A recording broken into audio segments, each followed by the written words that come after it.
आज हम पढ़ेंगे आर्टिकल 19 से लेकर 30 तक, यानी अनुच्छेद 19 से लेकर 30 तक।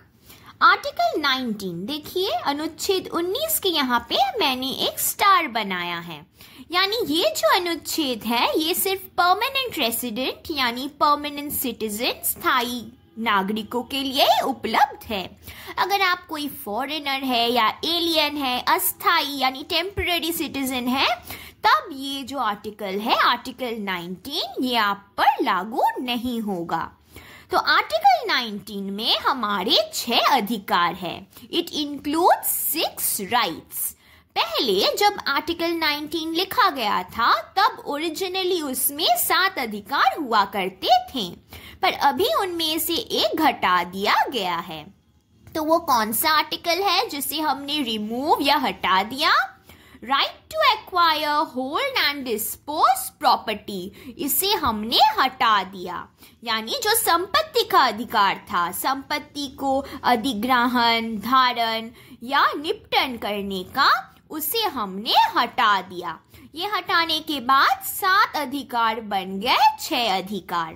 तो अभी आपको पता होना चाहिए कि वो 6 अधिकार कौन से हैं।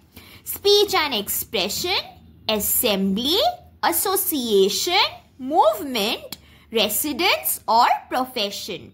यानी आप अपना राय विचार रख सकते हैं, आप सभा बना सकते हैं, आप लोगों के साथ जुड़ सकते हैं, आप आंदोलन भी कर सकते हैं, आप देश में कहीं भी निवास कर सकते हैं और कोई भी पेशा अपना सकते हैं। और जैसे मैंने कहा 7 राइट्स से वो 6 राइट्स बन गया। एक राइट हमने घटा दिया, एक अधिकार घटा दिया गया। तो वो कब घटाया गया? 44th कॉन्स्टिट्यूशनल अमेंडमेंट एक्ट जो 1978 में हुआ था, उसमें हमने क्या किया? एक अधिकार को हमने हटा दिया। 44th संविधान संशोधन अधिनियम 1978 में। फिर देखिए आर्टिकल 20। आर्टिकल 20 यानी अनुच्छेद 20। इसमें क्या कहा है? Protection in respect of conviction of offences. Offence यानी कोई भी दोष, कोई भी अपराध। अगर आप अपराधी हैं, आपको सजा मिलना है, आपको सजा देना ही होगा क्योंकि आप अपराधी हैं। पर अगर आप अपराधी हो, इसका मतलब ये नहीं कि आपको कोई सुरक्षा नहीं दिया जाएगा। तो आर्टिकल 20 उन अपराधियों को सुरक्षा देता है। किस बात का सुरक्षा? नो एक्सेस पनिशमेंट, यानी आपने जो सजा किया है आपको उसी के लिए सजा दी जाएगी, आपको अधिक सजा नहीं दिया जाएगा। तो उस हिसाब से आपको सुरक्षा दिया जाएगा। मतलब आपने जो गलती की है उसी के आधार पर आपका सजा होगा, आपको अधिक सजा नहीं दी जा सकती। फिर हम पढ़ेंगे आर्टिकल 21। ये बहुत इंपॉर्टेंट है क्योंकि ये कहता है right to life and personal liberty, यानी आपको ये जीवन का अधिकार देता है, आजादी का अधिकार देता है। और सबसे इंपॉर्टेंट है आर्टिकल 21A। ये इसी आर्टिकल का, इसी अनुच्छेद का एक पार्ट है, आर्टिकल 21A। और वो क्या कहता है अनुच्छेद 21A? राइट टू एजुकेशन, यानी आपको शिक्षा का अधिकार देता है। 6 to 14 years, 6 से 14 साल की उम्र के अगर आप हो तो आपको शिक्षा दी जाएगी, आपको शिक्षा का अधिकार है। और किस तरह का शिक्षा? फ्री एंड कंपल्सरी, मुफ्त का शिक्षा और अनिवार्य शिक्षा। तो अगर आप 6 से लेकर 14 साल के हैं तो आपको मुफ्त में शिक्षा मिलेगा। ये कब ऐड किया गया था, कब जोड़ा गया था? 86th कॉन्स्टिट्यूशनल अमेंडमेंट एक्ट 2002 में जब 86 संशोधन अधिनियम हुआ तब इसे जोड़ा गया था। ये बहुत इंपॉर्टेंट है क्योंकि क्वेश्चन बहुत आता है कि आर्टिकल 21A क्या कहता है। Article 21A right to education यानी शिक्षा का अधिकार से जुड़ा हुआ है। ये कहता है कि 6 से लेकर 14 साल के बच्चों को आपको अनिवार्य और मुफ्त शिक्षा देनी है। फिर आता है आर्टिकल 22 यानी अनुच्छेद 22। अनुच्छेद 22 में हम पढ़ते हैं डिटेंशन और अरेस्ट के बारे में। डिटेंशन यानी निरोध और अरेस्ट यानी गिरफ्तारी। तो जिसे हम गिरफ्तार कर रहे हैं या निरोध कर रहे हैं उसका प्रोटेक्शन, उसका सुरक्षा। अब देखिए कभी कभी ऐसा होता है कि किसी ने कोई गलती कर दिया हो, अब आप उसे सजा देंगे, तब हम उसे कहते हैं प्यूनिटिव डिटेंशन। और अगर हमें लगे कि कोई अभी गलती करने वाला है तब हम उसे कहते हैं प्रिवेंटिव डिटेंशन। यानी डिटेंशन निरोध 2 प्रकार के होते हैं, एक है प्रिवेंटिव डिटेंशन, दूसरा है प्यूनिटिव डिटेंशन।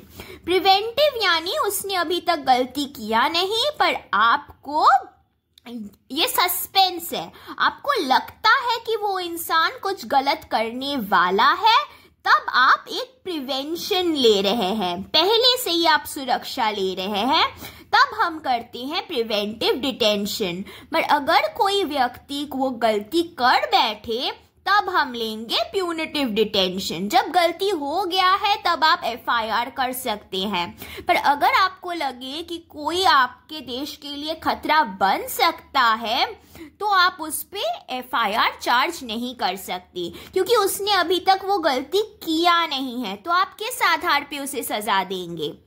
अगर कोई आपको फोन करके बताए कि ऐसा होता है, हमने देखा है न्यूज़ में आता है कि किसी ने स्टेशन में फोन करके कह दिया कि उस बैग में बॉम्ब है, तो ये आप एक प्रिवेंटिव मेजर ले सकते हैं। पर अगर बॉम्ब एक बार फट जाए तब आपको कैसा डिसीजन लेना होगा, प्यूनिटिव, मतलब वो घट चुका है।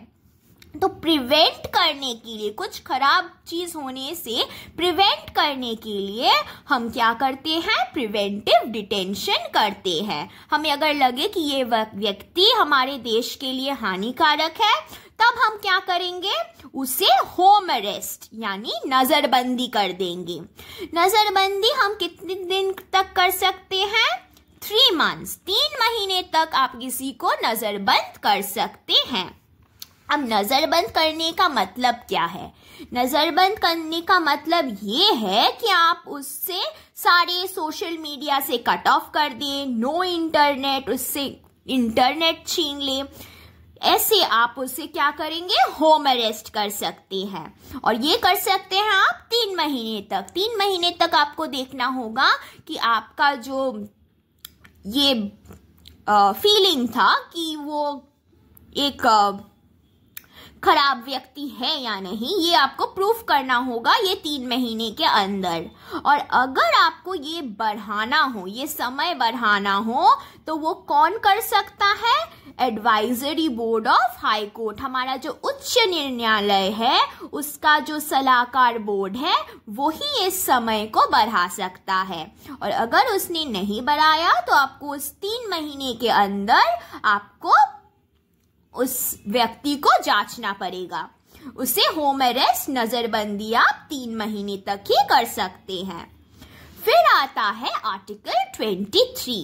23 क्या कहता है, अनुच्छेद 23, prohibition of traffic in human beings and forced labour, यानी आप किसी को भी ज्यादा काम नहीं दे सकते, फोर्स्ड लेबर नहीं कर सकते, यानी आप किसी को कोई भी श्रम पर रोक लगाने के लिए जो उसके कैपेबिलिटीज, उसके क्षमता से ज्यादा हो, उससे प्रोहिबिट करने के लिए, रोक लगाने के लिए आर्टिकल 23 बनाया गया है।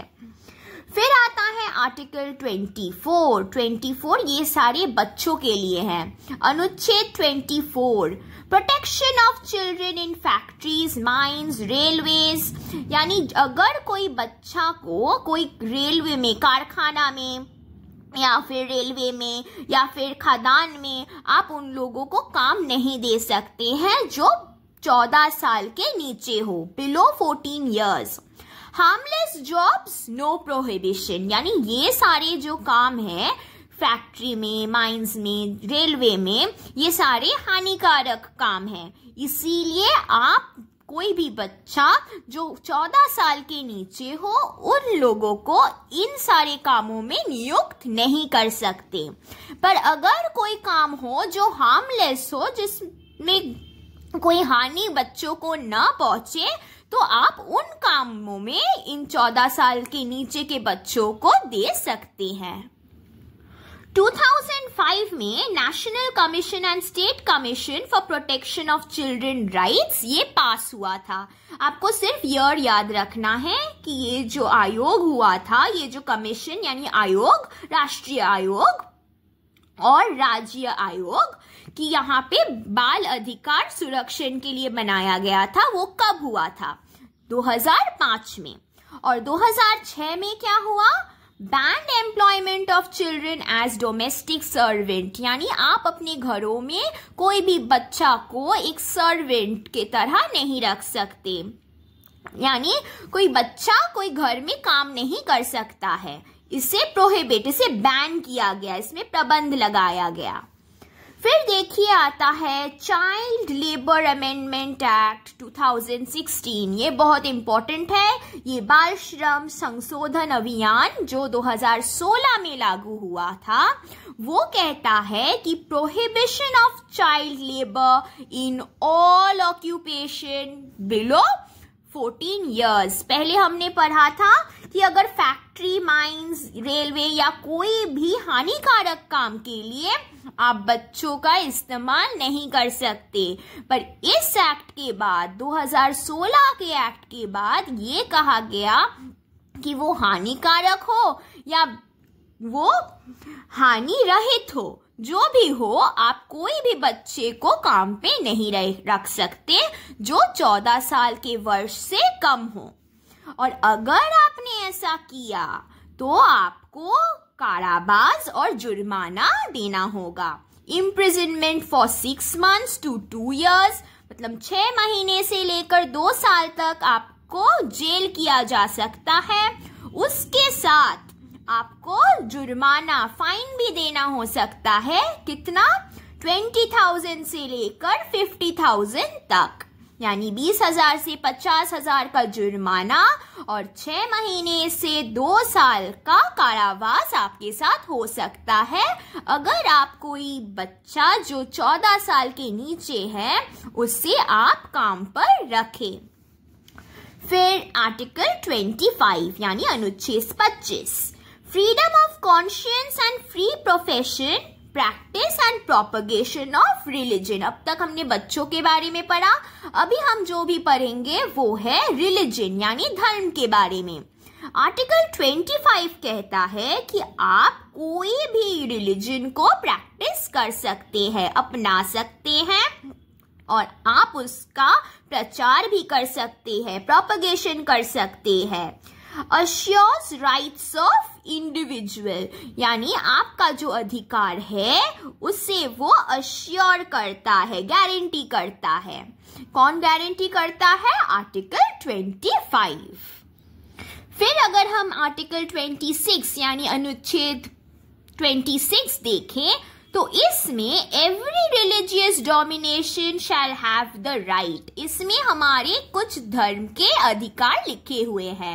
यानी अगर आप कोई धार्मिक संप्रदाय बनाए तो आपके पास कुछ अधिकार होते हैं, वो लिखा गया है। तो वो कौन से अधिकार होते हैं? Establish religious institution for religious purpose, यानी आप कोई भी धार्मिक उद्देश्य के लिए कोई भी धार्मिक संप्रदाय स्थापन कर सकते हैं। फिर मैनेज रिलीजियस अफेयर्स, आप कोई भी धार्मिक मामला आप को देख सकते हैं। एक्वायर प्रॉपर्टी, एक्वायर प्रॉपर्टी यानी आप अपने धर्म के लिए कोई भी संपत्ति अर्जन कर सकते हैं। जैसे कि अगर आपको मंदिर बनाना हो तो आपको जमीन का जरूरत है, तो मंदिर के लिए आप वो संपत्ति खरीद सकते हैं। जैसे कि मायापुर में अगर आप देखें, इस्कॉन ने एक जमीन खरीदा है, तो आप उस प्रॉपर्टी को एक्वायर कर सकते हैं। फिर एडमिनिस्टर ओन्ड प्रॉपर्टी, जैसे मैंने कहा इस्कॉन क्या करता है, उसका जमीन जो मायापुर में है वो उसी को, उस संपत्ति को एडमिनिस्टर करता है, तो उस जमीन का प्रबंधन करता है वही संस्थान, उसी रिलीजियस संस्थान का कार्य है उस प्रॉपर्टी को एडमिनिस्टर करने का। फिर आता है आर्टिकल 27 क्या कहता है, अनुच्छेद 27, freedom of taxation for promotion of religion. अगर आप अपने धर्म को प्रमोट करना चाहे, प्रचार करना चाहे आपका धर्म का, तो आपको कोई भी टैक्स नहीं देना होगा। तो फ्रीडम ऑफ टैक्सेशन, कराधान से आप मुक्त हैं अगर वो कोई रिलीजियस पर्पस के लिए हो, धर्म का प्रचार के लिए हो। फिर आर्टिकल 28, अनुच्छेद 28, freedom from attending religious instruction, यानी धर्म से भाग लेने से मुक्त। यानी आप जिस धर्म के हैं या आपको जो धर्म अच्छा लगता है आप उसी के बारे में सुन सकते हैं। कोई आपको जोर जबरदस्ती नहीं कर सकता कि आपको इसी धर्म के बारे में सुनना होगा। इसलिए जो एजुकेशनल इंस्टीट्यूट होते हैं, जो शिक्षा संस्थान होते हैं, जो स्टेट फंड में काम करता है, यानी जो हमारा इंस्टीट्यूशन है, शिक्षा का इंस्टीट्यूशन, जिसमें गवर्नमेंट, सरकार पैसा देता है, राज्य निधि से जो चलता है, वहां पे आप कोई भी रिलीजन फॉलो नहीं कर सकते। यानी वहां पे आप कोई भी एक धर्म के बारे में प्रचार नहीं कर सकते। ये धार्मिक स्टडीज से, पढ़ाई से, धार्मिक शिक्षा से नहीं बनता है। पर अगर आप कोई मिशनरी स्कूल में जाए तो वो क्रिश्चियनिटी पढ़ाएगा, अगर आप कोई हिंदू स्कूल में जाए तो वहां पे आपको हिंदुइज्म पढ़ाएगा, इस तरह का रहता है। पर अगर वो गवर्नमेंट फंडेड हो तो आप वैसा नहीं कर सकते। आप कोई क्रिश्चियनिटी प्रमोट नहीं कर सकते, इस्लाम प्रमोट नहीं कर सकते, हिंदुइज्म प्रमोट नहीं कर सकते। फिर हम पढ़ेंगे आर्टिकल 29। आर्टिकल 29 और आर्टिकल 30 जो है, ये दोनों ही माइनॉरिटीज के लिए है। माइनॉरिटी यानी जो अल्पसंख्यक होते हैं हमारे देश में, उन लोगों को कहा जाता है। तो उन लोगों के प्रोटेक्शन यानी सुरक्षा के लिए आर्टिकल 29 बनाया गया है। आर्टिकल 29 और आर्टिकल 30 ये दोनों परमानेंट सिटीजन के लिए है। देखिए स्टार बना हुआ है, ये सिर्फ स्थायी नागरिकों के लिए है, अस्थायी नागरिकों या फॉरेनर्स के लिए ये लागू नहीं होगा। अब जैसा मैंने कहा आर्टिकल 30 ये माइनॉरिटीज के लिए ही है और ये भी लागू नहीं होता है फॉरेनर्स के लिए, ये सिर्फ परमानेंट सिटीजन के लिए है। Right to minorities to establish educational institute, यानी ये जो अल्पसंख्यक है हमारे देश में, वह अपने लिए एजुकेशनल इंस्टीट्यूट खोल सकते हैं, अपने लिए शिक्षा संस्थान खोल सकते हैं। पर ये जो संस्थान वो खोलेंगे, इसके लिए कॉम्पेंसेशन कौन देगा? स्टेट देगा, राज्य इन लोगों को पैसा देगा ये एजुकेशनल इंस्टीट्यूट खोलने के लिए। पर इन एजुकेशनल इंस्टीट्यूट में कैसे पढ़ाया जाएगा, वो इंस्टीट्यूट कैसे चलेगा, ये सारे जो गाइडलाइंस, निर्देश होंगे, वो सब राज्य यानी स्टेट देंगे। यानी गवर्नमेंट बताएगा कि वो कैसे चलना चाहिए, किस रास्ते में आप क्या पढ़ाएंगे, कौन सा बुक्स यूज करेंगे, ये सब बताएगा गवर्नमेंट। तो ये जो आर्टिकल 30 है ये भी माइनॉरिटीज के लिए है। तो हमने कंप्लीट कर लिया है सारे के सारे आर्टिकल्स 19 से लेकर 30 तक। अब ये आखिरी चीज आपको याद रखना है कि माइनॉरिटीज हम कहते कैसे हैं, यानी हम कैसे कह सकते हैं कि वो अल्पसंख्यक है हमारे देश का। दो आधार पे हम कहते हैं, एक है रिलीजन और दूसरा है लैंग्वेज या फिर लिंग्विस्टिक। एक धर्म के आधार पर और दूसरा भाषा के आधार पर। तो आज के लिए इतना ही। अगले वीडियो में हम आर्टिकल 31 से लेकर आर्टिकल 35 तक पढ़ेंगे। तो अगर आपको कोई डाउट हो आप कमेंट सेशन में जरूर पूछिएगा। आपको आर्टिकल नंबर याद होना चाहिए और कौन सा आर्टिकल क्या कहता है। तो तब तक के लिए टाटा।